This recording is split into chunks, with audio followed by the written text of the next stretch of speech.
SVG-TV News for Friday, February 21st, 2025. I am Jennifer Richardson with the details. The Greater Youth Volunteerism Engagement GYVE program, with an allocation of $1.5 million in this year's budget, will finance up to 100 projects and engage as many as 1,000 youths. Speaking about the new program, which is expected to be rolled out soon, Finance Minister Camila Gonçalves stated that the government aims to involve more young people in volunteerism. However, to qualify for the program, youths must form a group, and the initiative will be fully supported by the government. A group of 5 or 6, a group of 6 kids will come. They'll come together. They don't have to be an official grouping. They don't have to be Lions Club or JCs or whatever. It could just be, you know, Glen United, Youths of Caliqua, whatever the case may be. They get together, and just like how you would submit your idea to Prime for your business, you will submit your idea to Give for your community action. And you will say, look, it's the 6 of us. We're all young people. We plan to fix up the pan yard where we play steel pan. But to do that, we're going to need some paint, we're going to need some whatever, so on, so on, so. And this is what we want to do. Or we want to get 2 swipers and 2 wheelbarrow and a roller to fix up this little area where we play football. The Give will then analyze your project, the things that you need, and Give will supply those things to you. The finance minister added that young people will also be incentivized as they promote solidarity and community spirit among their peers, contributing their time, talent, and energy to address neighborhood or national challenges. Then you and your fellow young people who are in the group will get a stipend to do the work, to do the thing, whatever it is. So you get a little stipend if it's some yard work. You're painting a building, or teaching children after school, or visiting old people who are shut in. Whatever the case may be, you want to start a little soup kitchen to provide free meals to underprivileged people. You need some pots. You need some food to cook. You know, Give provides those things, but you provide the community activity. You provide the solidarity. You provide the community meshing and involvement. And what does that do? First of all, it does some good work. You know, whatever the thing is, it will be a noble thing. But it gets young people thinking about problems, solutions, and solidarity. It gets them thinking about banding together to deal with challenges. In his budget presentation, the finance minister indicated that a GYVE secretariat will evaluate youth group proposals, provide guidance and supervision as needed, and make disbursements based on timelines and parameters. Speaking on radio recently, he mentioned that the program is now at the stage of finalizing a document to be submitted to Cabinet next week. We are going to have an announcement for Give in March. We have a manual going to Cabinet, not this Wednesday, next Wednesday, where we'll say the basic rules now. How small, what's the smallest size group you will give money to? What's the most money you will give? What's the, you know, so Cabinet is gonna approve a document that I'm sending to them next Wednesday with the rules for Give. Because you have to have rules. If you don't have rules, everybody will just come for everything. But the main things is that it must be a group of young people. It can't be one man. One man can't come and say, hey, now, I'm an artist. I want to paint a mural and to beautify my community. That would be lovely. But you don't have the group aspect there. So if you want to paint your mural, get 4 other youth men to come join you. And the 4 of you might be the master planner, but the 4 of you do it so that you have some community activity going on. It was also noted in the budget presentation that GYVE projects could last between 1 and 6 months with a maximum funding of $60,000. The temporary girls' high school at the decommissioned E.T. Joshua Tarmac has been closed multiple times due to flea infestations caused by stray dogs, the most recent closure being last week. Commenting on the issue on radio last evening, Minister of Education Curtis King stated that his ministry is addressing the problem, although he did not elaborate on the specific actions being taken. Yes, the challenge at the tarmac, especially at the girls' high school, where we're always having this challenge with the dogs and the accompanying fleas. We have been working, and I say this because sometimes when you listen to some of the criticism, you would think that efforts are not being made. But we have been making significant efforts to deal with that issue. And hopefully, very soon, it will become a thing of the past. However, the minister gave the assurance that students are not missing out on classes, noting that whenever children are sent home, they're resorting to online classes to continue their education. Whenever these challenges emerge, we don't just throw our hands up in the air. We always look for solutions.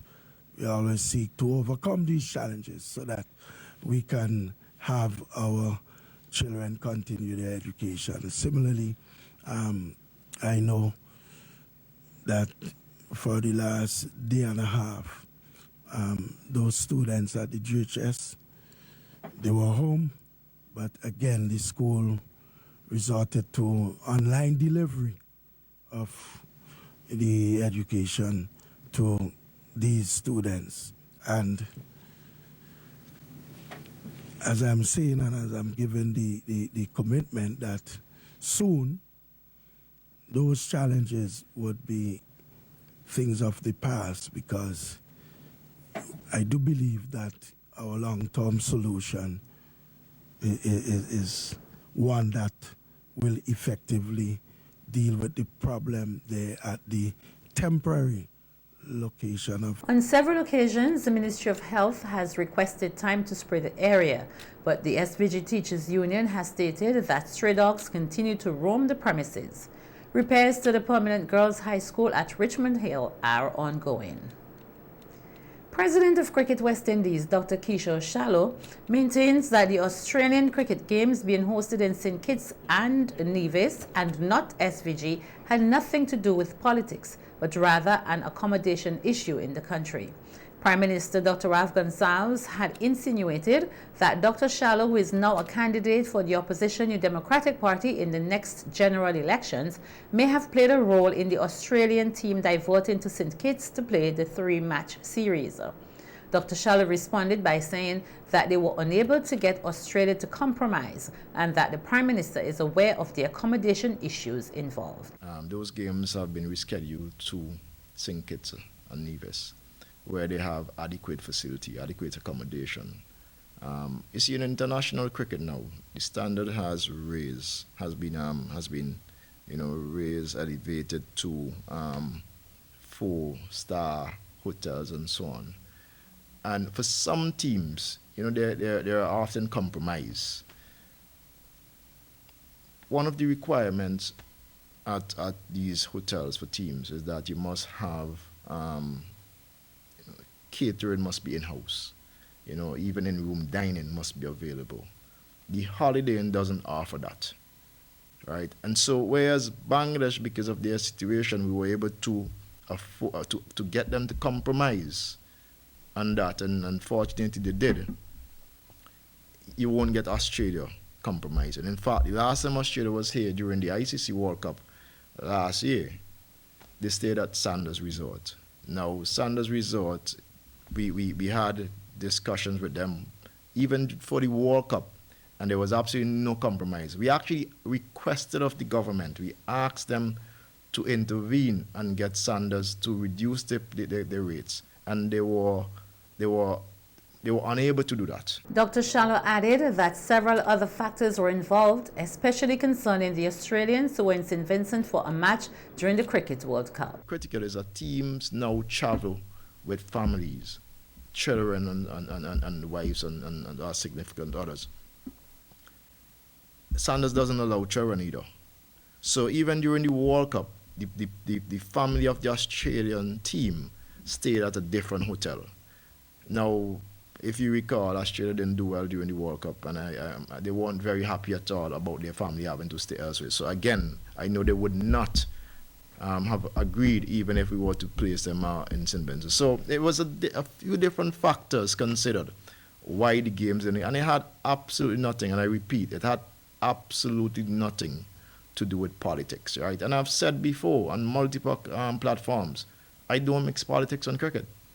It is not me. I'm a sportsman. I'm a fan of sports, and I believe that sports will build bridges for people. So there's no way I'm going to mix politics. But I think there are opportunities that the Prime Minister believe could be there to score cheap political points. And so he is, sort of embracing this as an opportunity. Meanwhile, Dr. Shallow said SVG was offered other tournaments that could have brought in revenue for the country, but unfortunately, they are not scheduled for this year either. That is really an operation matter, right? That is not a board matter. The board will just sign off on it, but it is for management to determine the scheduling and so on. And then, if advice and consultations are held with the board, then we advise accordingly.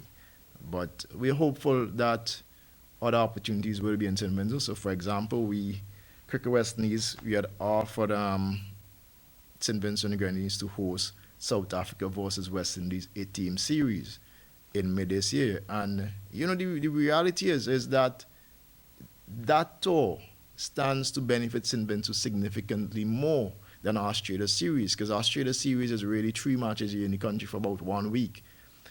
Whereas with the South Africa 8-team series, you're playing 2 test matches and 3 50 overs matches. So they would have been in the country for about 25 days. Now you do the math. 25 days for 2 teams to be in the country, you're missing out on accommodation, you're missing out on catering opportunities, you're missing out on transportation and different vendors and other opportunities. So that is a greater loss to the country, but I'm not hearing the Prime Minister speak about that. And why that series is not in St. Vincent? It is simply because of the unavailability, so we were told, of Annisvale playing field. So on one hand, you're saying, I didn't bring us, Kishore didn't bring Australia to St. Vincent because of politics, but on the other hand, you've been given opportunities to host other regional and international tournament leagues, and you're not saying anything about it. Research has proven that developing a swollen prostate is more common than prostate cancer among men. This is according to urologist Dr. Rohan Deshang, who appeared on NBC Radio's Face-to-Face program today. Dr. Deshang stated that while 1 out of 16 men will develop prostate cancer, the other 15 will experience prostate issues due to an enlarged prostate. Having urinary symptoms, likewise, as you get older, is not a problem. In terms of something to be worried about, you should check your doctor to make sure it's not something that's easily treatable, like, for example, an infection, which is common in prostate glands in sexually active men, even young men. Or it can get big, and we can give you tablets or medication to actually shrink it, to make it smaller. Mm-hmm. Very rarely, or I would say maybe not rarely, but uncommonly, you might have a growth in the prostate called a cancer. That's not common. 1 in 16 men in their lifetime would suffer from prostate cancer issues. But almost all of those 16 would have an enlarged prostate. But only 1 of them would actually have cancer. So everybody who thinks that, prostate cancer is the single most, no. Actually, just having a swollen prostate as you get older as a man is much more common than having cancer. Dr. Deshang emphasized that despite the widespread belief that cancer is a death sentence, having prostate cancer is not necessarily fatal. He noted that there are numerous individuals who live full and active lives even while managing prostate cancer, particularly when it is detected early and properly treated. Most of them will not die from the cancer. Most of them will die with the cancer, because the cancer tends to occur around a median age around 65, 70, or let's say between 60 and 70.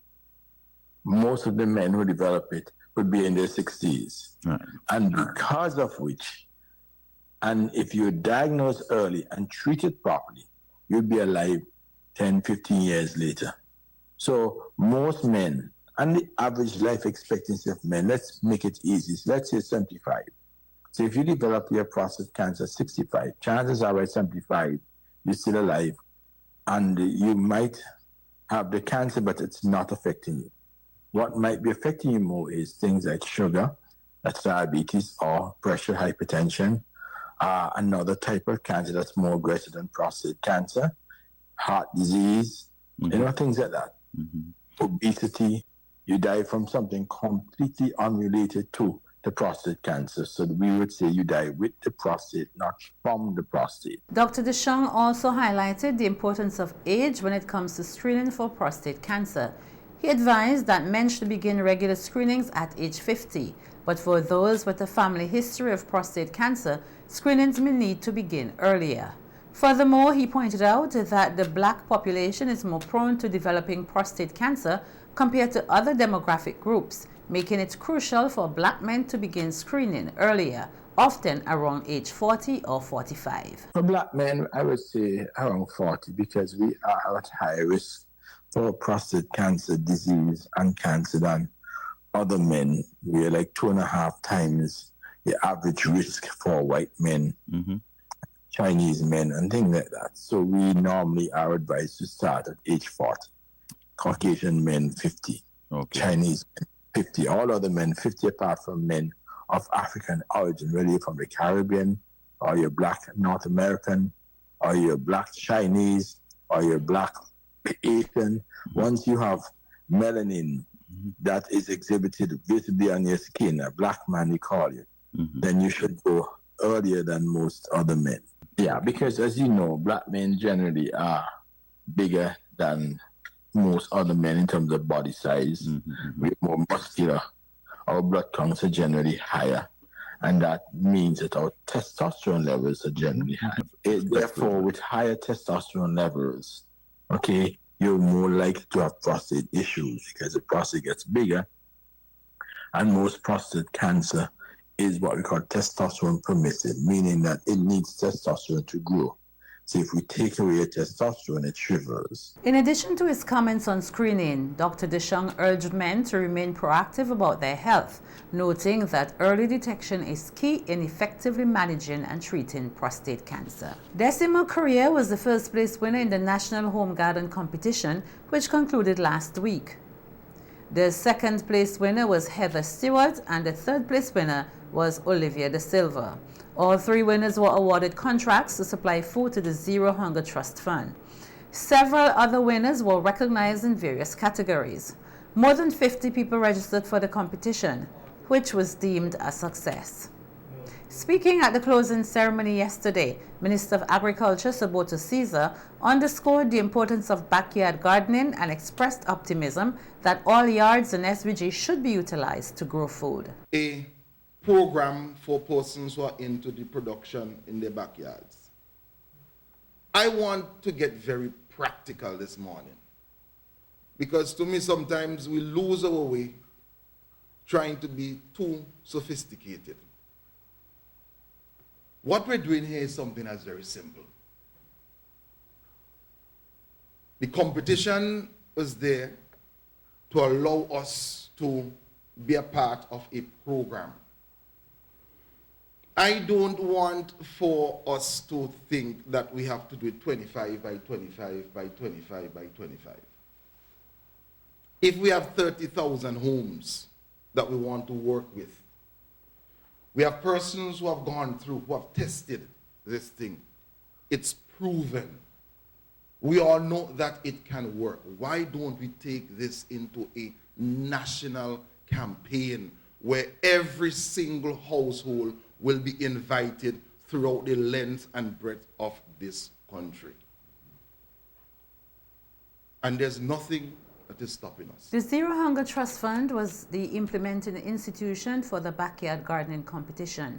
Chief Executive Officer of the Zero Hunger Trust Fund, Safia Hornbeek, stated that they continue to make strides in securing food security in SVG, and that the competition was one way of encouraging people to get on board. Individuals and communities to take active roles in their food security. By encouraging home gardening, we are enforcing that households can contribute to the national food basket reduce dependencies on external food sources, while promoting healthier eating habits.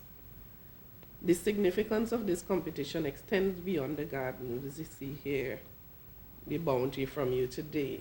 It aligns seamlessly with our mission. And through partnership with Rural Transformation, we have seen firsthand how these initiatives can build resilience, strengthen community bonds, and inspire a new generation to recognize the power of self-sufficiency. The High Commission of India to St. Vincent and the Grenadines, with residence in Paramaribo, has announced the availability of scholarships for the 2025-2026 academic year under the Atal Bihari Vajpayee General Scholarship Scheme A1201, formerly known as the General Scholarship Scheme. These scholarships will enable students from St. Vincent and the Grenadines to pursue undergraduate and graduate and PhD courses, excluding medical programs, at universities and institutes in India. A news release from the Ministry of Foreign Affairs says the scholarships initiative includes 2 dedicated slots for students from St. Vincent and the Grenadines.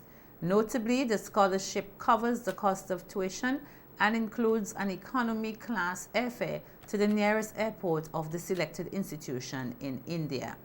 Applications for the scholarship opened on Thursday, February 20, 2025, and eligible students can apply online through the ICCR website at a2ascholarships.iccr.gov.